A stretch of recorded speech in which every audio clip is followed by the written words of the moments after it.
Things I wish I would have known about dating apps as a Catholic. I feel like we don't often talk about what to expect when you're actually on them. Number one is that you will most likely be rejected at some point on a dating app. And I think just going into it with the mindset of that does not mean anything about my worth is so powerful. A lot of times we go on the apps to find our worth, to find our person who can give us that worth. And then so often we're met with rejection, we're met with silence, we're met with ghosting, we're met with all these things. And it doesn't even necessarily mean anything about you. And so just going into it with the mindset of I'm going to be who I am authentically and honestly, and then to see if somebody else is going to do the same. And if so, great. And if not, that's okay.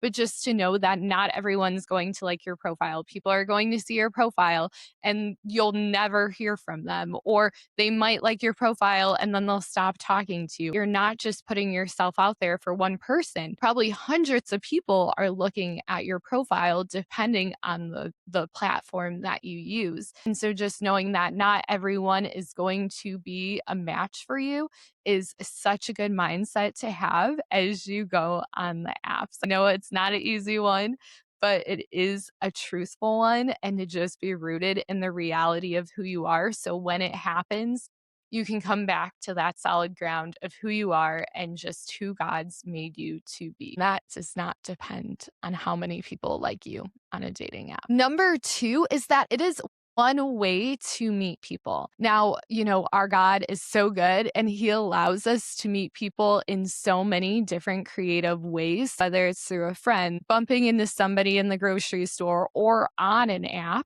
then great. But dating apps themselves are not the entirety to how somebody can meet their person. I know people who have met their person within 5 minutes of being on dating apps, and then other people who met their person 5 years after starting to use the apps. And then I know people who have been on the apps for a while and still haven't met their person. Each person has a different story, and just know that there are other avenues that you can use to meet people. Just because you're on a dating app doesn't mean you're going to find your person. Now, with that said, number three is God might surprise you. I don't want to say with 100% certainty that you'll find your person, but I also don't want to say with 100% certainty that you won't find your person. And that's the hope. That's the goal. You might be surprised in a really good direction. You might match with somebody and you might be super caught off guard, like, oh my gosh, this is an amazing person. I want to get to know them.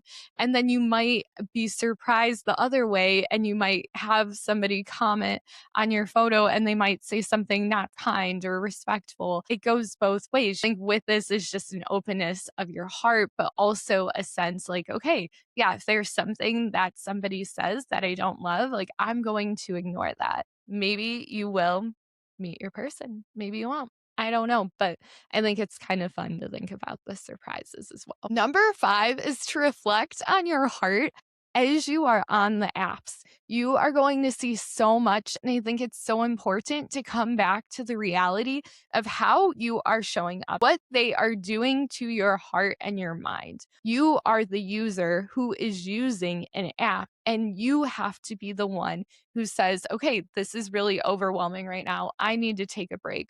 Or maybe I'm spending too much time on this app. I need to do something else. You are the one who ultimately has control and free will to either be on the apps or to not be on them. And I wish I would have known that earlier on. And sometimes I still feel that, where it's like I'm not meeting my person. I need to be on the apps, through saying, actually, I don't need to be on them, or I have permission to be on them, that you're able to surrender to whatever it is that God is inviting you into. God is not forcing you to be on the apps, and he hasn't forgotten about your heart and your desire to be loved and to love. I say that with so much grace and so much compassion and so much mercy, because I know some of us have been on the apps for a really long time. We're just so tired, or maybe you're just thinking about going on the apps and you have that hope, you have that excitement. Wherever you are, I hope that these tips help you you as much as they have helped me. Make sure to check out below the Catholic Profile Guide to make sure that you optimize your profile to show